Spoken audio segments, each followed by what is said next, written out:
सकते हैं। तो आइए शुरू करते हैं।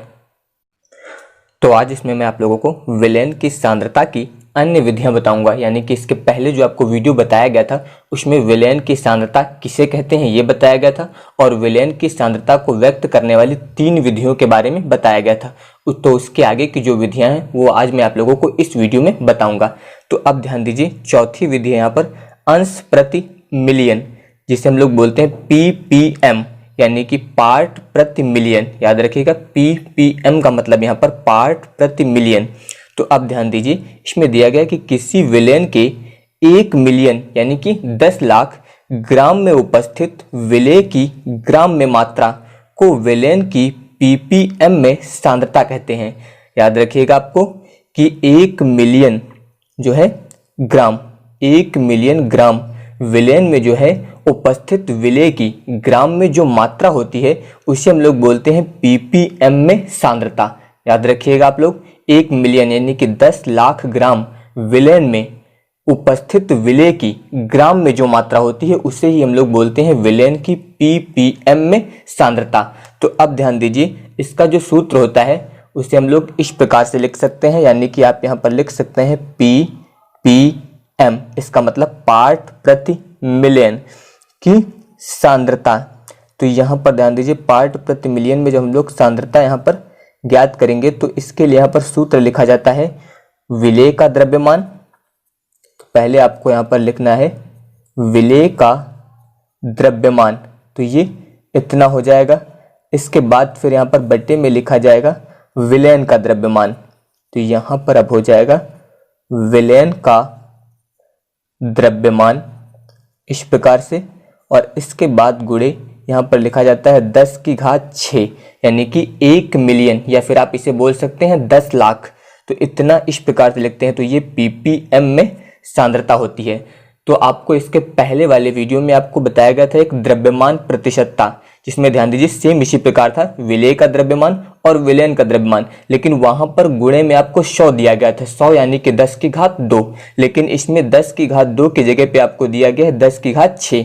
तो 10 की घात 2 का मतलब वहां पर प्रतिशत था, तो वहां पर हम लोग द्रव्यमान प्रतिशत ज्ञात किए थे, और यहाँ पर 10 की घात 6 यानी कि मिलियन है, तो इसीलिए यहाँ पर PPM यानी कि पार्ट प्रति मिलियन में से सांद्रता बोलते हैं। बाकी ये सेम उसी प्रकार है, याद रखिएगा, केवल द्रव्यमान प्रतिशत में 10 की घात 2 का यूज किया गया था, और PPM यानी कि अंश प्रति मिलियन में 10 की घात 6 का यूज किया गया है। तो इसका हम लोग एक एग्जाम्पल देख लेते हैं। ध्यान दीजिए, इसमें दिया गया 5.8 गुणे 10 की घात -3 ग्राम O2 यानी कि ऑक्सीजन समुद्री जल के प्रति किलोग्राम में घुली है। O2 की सांद्रता PPM में ज्ञात कीजिए। तो यहाँ पर ये बताया गया कि 5.8 गुणे 10 की घात -3 ग्राम जो ऑक्सीजन है वो समुद्री जल के प्रति किलोग्राम में घुली है, यानी कि 1 किलोग्राम में ये मात्रा आपको दी गई है। तो यहाँ पर हम लोगों को ऑक्सीजन की सांद्रता जो है यानी कि PPM में ज्ञात करनी है, यानी कि पार्ट प्रति मिलियन में ज्ञात करनी है। तो यहाँ पर ध्यान दीजिए, ऑक्सीजन जो है वो समुद्री जल में घुली है, तो यहाँ पर ऑक्सीजन जो है वो समुद्री जल में घुली है, इसलिए यहाँ पर ऑक्सीजन जो होगी ये विलेय। तो यहाँ पर आपको लिखना है विलेय का द्रव्यमान, तो ये विलेय का द्रव्यमान आपको दिया गया है, तो आप इसमें यहाँ पर लिखेंगे विलेय का द्रव्यमान। तो यहाँ पर विलेय जो है वो ऑक्सीजन है यानी कि O2, तो यहाँ पर आपको लिखना है विलेय का द्रव्यमान। तो यहाँ पर विलेय का द्रव्यमान जो होगा वो हो जाएगा 5.8 गुणे 10 की घात -3 ग्राम, तो ये विलेय का द्रव्यमान हो जाएगा। और इसके बाद ध्यान दीजिए, इसमें दिया गया था कि जल के प्रति किलोग्राम में, प्रति किलोग्राम का मतलब यहाँ पर 1 किलोग्राम है, सीधे याद रखिएगा। और आपको ये भी याद रखना है कि ऑक्सीजन जो है वो गैस है, जब ये जल में घुलेगी तो जल के द्रव्यमान में कोई खास परिवर्तन नहीं होगा, तो इसलिए यहाँ पर जो प्रति किलोग्राम में घुली लिखा है, तो यहाँ पर ये विलेन जो होगा सीधे विलेन का द्रव्यमान आपको लिखना याद रखिएगा, क्योंकि ऑक्सीजन जो है वो गैस है और ये जल में घुलेगी तो उसके द्रव्यमान में जो है कोई परिवर्तन नहीं होगा, इसलिए यहाँ पर ये सीधे विलेन का द्रव्यमान लिखना है आपको। तो यहाँ पर हो जाएगा विलेन का द्रव्यमान, तो यहाँ पर विलेन का द्रव्यमान देखिए यहाँ पर दिया गया था प्रति किलोग्राम, और प्रति किलोग्राम का मतलब यहाँ पर 1 किलोग्राम, और अगर इसे हम लोग ग्राम में लिखेंगे तो 1 किलोग्राम बराबर होता है 1000 ग्राम। तो ये इतना होगा। तो याद रखिएगा, इसके पहले जो आपको एग्जाम्पल दिए बताए गए थे उसमें हमेशा पहले विलेय का द्रव्यमान होता था, फिर विलायक का द्रव्यमान होता था, उसके बाद हम लोग विलयन का द्रव्यमान ज्ञात करते थे। लेकिन इसमें याद रखना है आपको, ऑक्सीजन जो है वो जल में घुलेगी तो उसके द्रव्यमान में कोई खास परिवर्तन नहीं होगा, इसलिए यहाँ पर ये सीधे विलयन का द्रव्यमान लिखा जाएगा। 1 किलोग्राम बराबर 1000 ग्राम। तो ये इतना हो जाएगा। तो अब हम लोग यहाँ पर सूत्र का प्रयोग करेंगे, यानी कि आपको यहाँ पर लिखना है ppm में सांद्रता। तो ppm में सांद्रता ज्ञात करने के लिए जो सूत्र अभी आपको बताया गया है, यानी कि विलेय का द्रव्यमान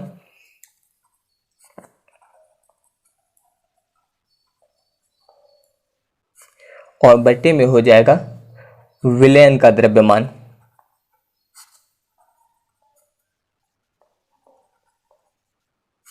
और गुणे में यहां पर हो जाएगा 10 की घात 6। तो ये इतना हो जाएगा। अब इसके बाद ध्यान दीजिए, यहाँ पर विलेय का द्रव्यमान हम लोगों को दिया गया है 5.8 गुणे 10 की घात -3। तो ये मान अब हम लोग इसमें रखेंगे। तो यहाँ पर हो जाएगा 5.8 गुणे 10 की घात -3, ये इतना हो जाएगा। और ये मान ग्राम में दिया गया है। इसके बाद विलयन का द्रव्यमान यहाँ पर ये हो जाएगा 1000 ग्राम, ये हो जाएगा, और गुणे 10 की घात 6 इतना होगा। तो ध्यान दीजिए यहाँ पर ग्राम से ग्राम जो है वो कैंसिल हो जाएगा। अब इसके बाद ध्यान दीजिए यहाँ पर ये हो जाएगा 5.8 गुणे 10 की घात -3 इतना है। इसके बाद बटे में 1000 लिखा गया। 1000 का मतलब हो जाएगा 10 की घात 3। ध्यान दीजिए 1000 का मतलब 10 की घात 3, और गुणे में यहाँ पर हो जाएगा 10 की घात 6 इतना होगा। अब इसके बाद यहाँ पर ये लिखेंगे हम लोग 5.8 गुणे 10 की घात -3 गुणे, यहाँ पर ध्यान दीजिए प्लस में दिया गया है, ये ऊपर जाएगा तो ये भी माइनस में हो जाएगा, यानी कि यहाँ पर लिख सकते हैं 10 की घात -3, और गुणे में हो जाएगा 10 की घात 6। तो ये इतना आएगा। अब इसके बाद यहाँ पर ये हो जाएगा 5.8 गुणे 10 की घात, ध्यान दीजिए ये माइनस का 6 और यहाँ पर ये दिया गया आपको प्लस का 6, यानी कि ये दोनों यहाँ पर 6 और 6 कट जाएंगे तो यहाँ पर आ जाएगा 10 की घात 0, और 10 की घात 0 का मान 1 होता है, और 1 का गुणा इसमें करेंगे तो ये आ जाएगा 5.8 ppm। तो ये इसका आंसर होगा, यानी कि ppm में सांद्रता आप इस प्रकार से ज्ञात कर सकते हैं। इसके बाद अगली विधि है मोललता। ध्यान दीजिएगा, इस प्रकार की दो विधियां होती हैं, एक होती है मोललता और दूसरी होती है मोलरता। तो याद रखिएगा यहाँ पर ला की जगह पे केवल रा होता है, बाकी सेम इसी प्रकार से है। इसको बोलते हैं मोललता और उसको बोला जाता है मोलरता। तो पहले हम लोग इसमें मोललता ध्यान देते हैं, किसे कहते हैं। तो ध्यान दीजिए, इसमें दिया गया कि विलायक के 1000 ग्राम में घुलित विलेय के मोलों की संख्या को विलयन की मोललता कहते हैं। ध्यान दीजिए, इसमें दिया गया कि विलायक के 1000 ग्राम में, यानी कि जो विलायक है उसकी मात्रा यहाँ पर 1000 ग्राम मानी गई है, और उसमें घुले हुए विलेय के जो मोलों की संख्या होती है उससे हम लोग विलयन की मोललता कहते हैं। याद रखिएगा यहाँ पर कि विलयन के 1000 ग्राम में विलेय के मोलों की संख्या जो घुली होती है उसे ही हम लोग विलयन की मोललता कहते हैं। तो अब ध्यान दीजिए यहाँ पर, तो यहाँ पर मोललता बराबर, इसका हम लोग जब सूत्र प्रयोग करेंगे तो इसे लिखा जाएगा मोललता बराबर, यहाँ पर ध्यान दीजिए विलेय, ये याद रखना है आपको, यहाँ पर विलेय के मोल और बट्टे में यहाँ पर हो जाएगा विलेय के मोल के बाद आपको यहाँ पर लिखना है विलायक का द्रव्यमान। तो आपको इन सूत्रों को याद करते समय ध्यान रखना है, क्योंकि अभी तक ज्यादातर सभी में बटे में जो संख्या आ रही थी वो विलयन आ रही थी, अब यहाँ पर विलायक आया है, तो इसलिए आपको ये चीज ध्यान रखना है याद करते समय कि कहाँ पर विलेय का प्रयोग करना है और कहाँ पर विलायक का, अन्यथा कुछ गड़बड़ी हो सकती है। इसलिए आपको याद करते समय ये ध्यान रखना है। तो यहाँ पर हो जाएगा विलायक का द्रव्यमान, तो मोललता बराबर विलेय के मोल और बटे विलायक का द्रव्यमान। लेकिन यहाँ पर जो द्रव्यमान होना चाहिए वो हमेशा किलोग्राम में होना चाहिए, ये आपको याद रखना है। और यहाँ पर जो लिखा गया विलेय के मोल, आप चाहे तो यहाँ पर लिख सकते हैं विलेय के मोलों की संख्या, या केवल आप विलेय के मोल भी लिख सकते हैं, इसमें कंफ्यूज नहीं होना।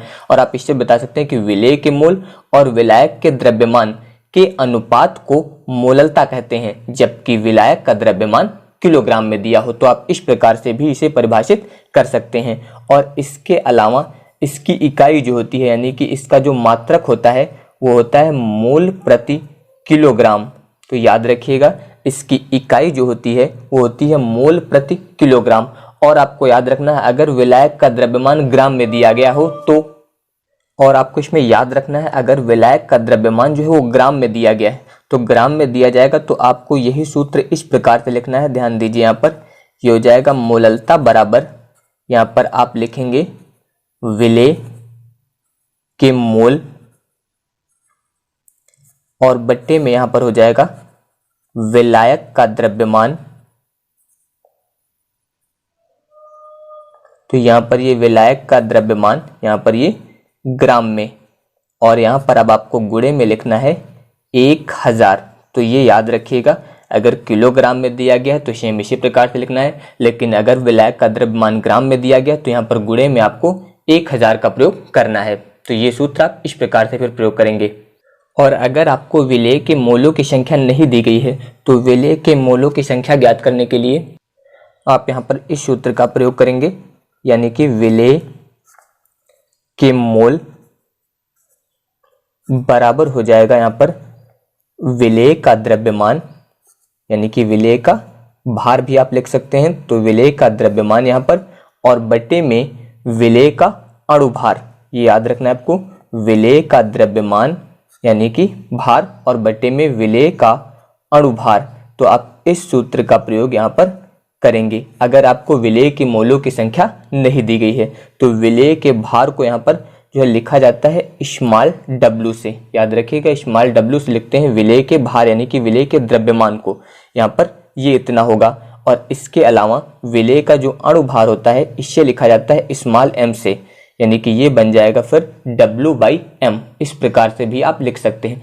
तो अब ध्यान दीजिए, इसमें अगर विलेय के मोल की जगह पे हम लोग विलेय का भार और विलेय का अणुभार प्रयोग करेंगे तो ये सूत्र इस प्रकार से फिर लिखा जाएगा। ध्यान दीजिए, मोललता बराबर, इसके बाद ध्यान दीजिए विलेय के मोल, इसके बराबर होता है विलेय का भार बट्टे विलेय का अणुभार, यानी कि W/m इतना होगा। और फिर बट्टे में विलायक का द्रव्यमान, तो विलायक के द्रव्यमान को लिखा जाता है कैपिटल W से, तो ये इतना होगा। और यहाँ पर ये मान जो लिखा जाएगा वो किलोग्राम में। तो अगर किलोग्राम में लिखेंगे आप तो यहाँ पर गुणे में आपको 1000 लिखने की आवश्यकता नहीं होगी। तो ये याद रखना है आपको, यानी कि यहाँ पर आप ये बन गया W। तो यहाँ पर ये जो द्रव्यमान दिया जाएगा वो द्रव्यमान किसका होगा, याद रखना है आपको, विलेय का। इसके अलावा यहाँ पर ये m अणुभार होगा और फिर गुणे यहाँ पर W, यानी कि ये विलायक का द्रव्यमान, और इसका मान जो होगा वो किलोग्राम में होगा। तो आप इस प्रकार से भी सूत्र प्रयोग कर सकते हैं। तो अब हम लोग इसके एग्जाम्पल देख लेते हैं। तो इसमें ध्यान दीजिए, इसका एग्जाम्पल लिया गया कि 11.7 ग्राम सोडियम क्लोराइड को 500 ग्राम जल में घोला गया है, विलयन की मोललता ज्ञात कीजिए। तो अब ध्यान दीजिए, यहाँ पर आपको इस क्वेश्चन में जो है मोलों की संख्या नहीं दी गई है। तो यहाँ पर आपको बताया गया कि 11.7 ग्राम सोडियम क्लोराइड को 500 ग्राम जल में घोला गया है, यानी कि यहाँ पर जो 11.7 ग्राम आपको सोडियम क्लोराइड दिया है ये विलेय है आपका, और इसे 500 ग्राम जल में घोला गया है तो इसकी मात्रा अधिक है, तो ये यहाँ पर विलायक होगा। तो अब ध्यान दीजिए, यहाँ पर आपको 11.7 ग्राम सोडियम क्लोराइड दिया गया, यानी कि ये जो यहाँ पर दिया गया ये विलेय का आपको द्रव्यमान दिया गया है। तो यहाँ पर मैं लिख रहा हूँ विलेय का द्रव्यमान, तो ये आपको दिया गया है विलेय का द्रव्यमान, और इसका मान आपको यहाँ पर दिया गया है 11.7 ग्राम। तो ये विलेय का द्रव्यमान हो जाएगा। इसके बाद आपको विलायक का द्रव्यमान यहाँ पर दिया गया है, तो यहाँ पर अब लिखेंगे आप विलायक का द्रव्यमान। तो यहाँ पर ध्यान दीजिए, विलेय जो था वो सोडियम क्लोराइड यानी कि NaCl आप इसे बोल सकते हैं। तो यहाँ पर ये जो दिया गया था आपको विलेय दिया गया था NaCl, और इसके अलावा विलायक आपको जल दिया गया है यानी कि H2O, और यहाँ पर विलायक का द्रव्यमान आपको दिया गया है 500 ग्राम।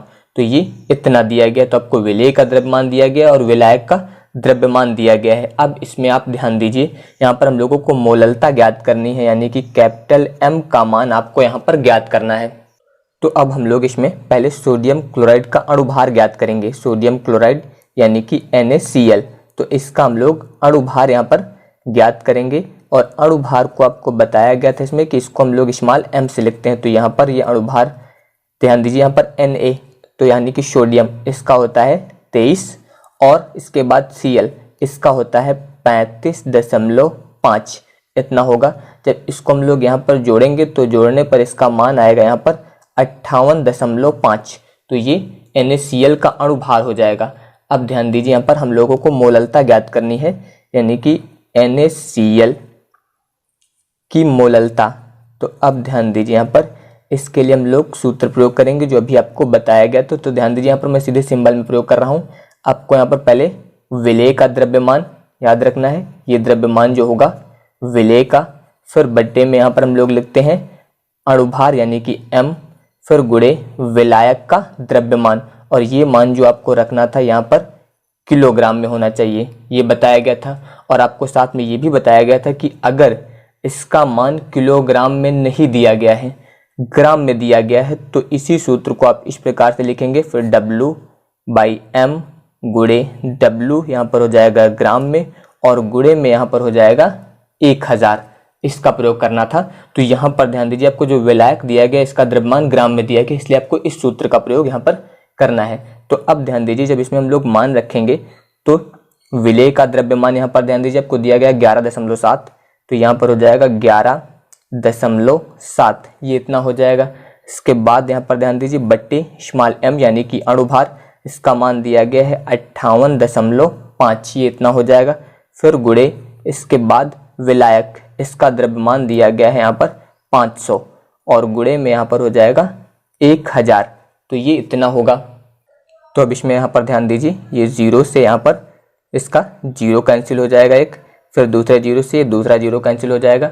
इसके बाद ध्यान दीजिए यहाँ पर इससे आप अगर कैंसिल करते हैं तो 5 × 5 और यहाँ पर हो जाएगा 5 दूनी 10। अब इसके बाद आपको यहाँ पर इसका गुणा करना है और गुणा करने के बाद 58.5 से भाग करना है। जब भाग करेंगे तो इसका यहाँ पर जो आंसर आएगा वो आएगा 0.4, तो ये इतना आएगा। और इसकी इकाई यहाँ पर हम लोग लिखेंगे मोल प्रति किलोग्राम, तो यहाँ पर ये इसका आंसर हो जाएगा। तो इस प्रकार से आप मोललता ज्ञात कर सकते हैं। इसके बाद है मोलरता। ये सेम उसी प्रकार से जैसे अभी आपको मोललता बताई गई है, केवल उसमें यहाँ पर ग्राम का यूज किया जाता है और इसमें यहाँ पर लीटर यानी कि आयतन का यूज किया जाएगा। उसमें द्रव्यमान आप यूज करते हैं और इसमें आयतन का यूज होगा। तो वही इसमें बताया गया कि किसी निश्चित ताप पर प्रति लीटर विलयन में घुलित विलेय पदार्थ के मोलों की संख्या को उस ताप पर उस विलयन की मोलरता कहते हैं। याद रखिएगा कि किसी भी निश्चित ताप पर 1 लीटर विलयन में घुले हुए विलेय पदार्थ के मोलों की जो संख्या होती है उसे उस ताप पर जो है विलयन की मोलरता कहते हैं। तो ये आपको याद रखना है इसमें कि मोलरता जो है वो 1 लीटर विलयन में विलेय के कितने मोल हैं, इसे हम लोग बोलते हैं मोलरता। तो वही इसमें दिया गया था कि किसी निश्चित ताप पर प्रति लीटर का मतलब 1 लीटर विलयन में घुले हुए विलेय पदार्थ के मोलों की जो संख्या होती है वो उस ताप पर उस विलयन की मोलरता कहलाती है। तो अब इसमें ध्यान दीजिए, अगर इसका हम लोग यहाँ पर सूत्र लिखेंगे तो यहाँ पर ध्यान दीजिए इसे लिखा जाएगा यहाँ पर मोलरता बराबर, ये हो जाएगा मोलरता, इसे हम लोग C से प्रदर्शित करते हैं तो ये हो जाएगा मोलरता बराबर। अब यहाँ पर हम लोग लिखेंगे विलेय के मोल, जैसे अभी आपको लिखा गया था इसमें, तो यहाँ पर हो जाएगा विलेय के मोल और इसके बाद यहाँ पर अब बट्टे में आपको यहाँ पर लिखना है विलयन का आयतन, विलयन का आयतन। तो ध्यान रखिएगा इसके पहले जो भी आपको मोललता बताई गई थी वहां पर विलायक का द्रव्यमान यूज हुआ था और इसमें विलयन का आयतन यूज हो रहा है और यहाँ पर जो आयतन यूज होगा वो लीटर में यूज होगा। याद रखना है आपको, आयतन जो यूज होगा वो लीटर में यूज होना है। तो यहाँ पर इस प्रकार से इसे लिखा जाएगा और इसका जो मात्रक होता है वो होता है मोल प्रति लीटर। तो इससे आप लिख सकते हैं यहाँ पर मोल प्रति लीटर, तो ये इसकी इकाई हो जाएगी। और इसमें भी याद रखना है आपको, यानी कि आयतन जो दिया जाएगा अगर वो लीटर में नहीं दिया गया है यानी कि वो ml में दिया गया है, तो अगर आयतन ml में दिया जाएगा तो फिर आपको यहाँ पर यही सूत्र दूसरे प्रकार से प्रयोग करना है, यानी कि फिर आप यहाँ पर लिखेंगे मोलरता बराबर, ध्यान दीजिए विलेय के मोल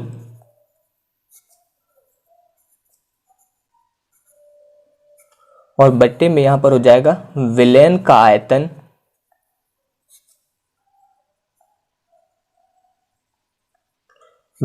आयतन यहाँ पर आपको लिखना है ml में। तो अगर आयतन ml में दिया जाएगा तो यहाँ पर गुणे में आ जाएगा 1000, जैसे अभी आपको इसके पहले वाले में बताया गया था। सेम उसी प्रकार से यहाँ पर अगर आयतन ml में दिया जाएगा तो यहाँ पर जो है गुणे में 1000 हो जाएगा। तो आप इसे इस प्रकार से लिख सकते हैं। बाकी विलेय के जो मोल हैं इनकी संख्या ज्ञात करने के लिए भी आपको बताया गया था कि विलेय का द्रव्यमान और बट्टे विलेय का अणुभार आपको प्रयोग करना है। तो यहाँ भी आप उसी प्रकार से लिख सकते हैं, यानी कि ध्यान दीजिए ये हो जाएगा मोलरता बराबर विलेय के मोल, यानी कि इसकी जगह पे आप लिख सकते हैं विलेय का द्रव्यमान इतना होगा और बट्टे यहाँ पर विलेय का अणुभार, विलेय का अणुभार ये इतना होगा। और यहाँ पर ध्यान दीजिए तो ये विलेय के मोलों की संख्या के लिए हो जाएगा। इसके बाद बट्टे फिर लिखा है यानी कि विलेन का आयतन, तो यहाँ पर हो जाएगा विलेन का आयतन, तो ये इतना हो जाएगा।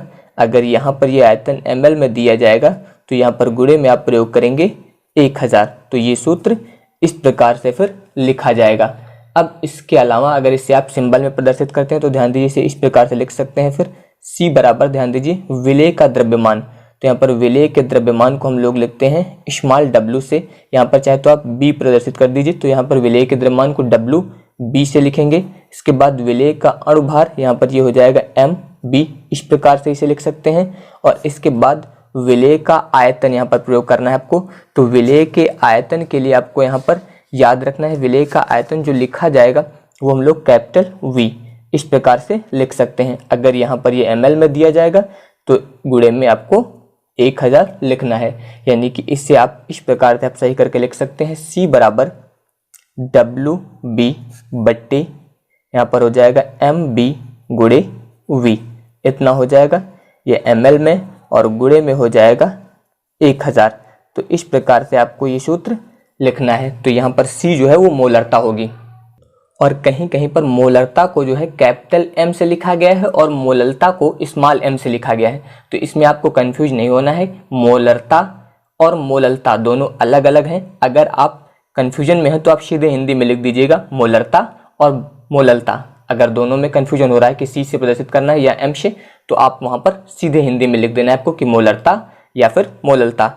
लेकिन अगर कंफ्यूजन नहीं है तो आप किसी भी प्रकार से प्रदर्शित कर सकते हैं, या फिर सीधे आप इस प्रकार से लिखिए जो भी लिख रहे हैं, यानी कि मोलरता ब्रैकेट में उसका सिंबल लिख दीजिए। तो इस प्रकार से यहाँ पर आप लिख सकते हैं, इतना हो जाएगा। तो अब इसका हम लोग एग्जाम्पल देख लेते हैं।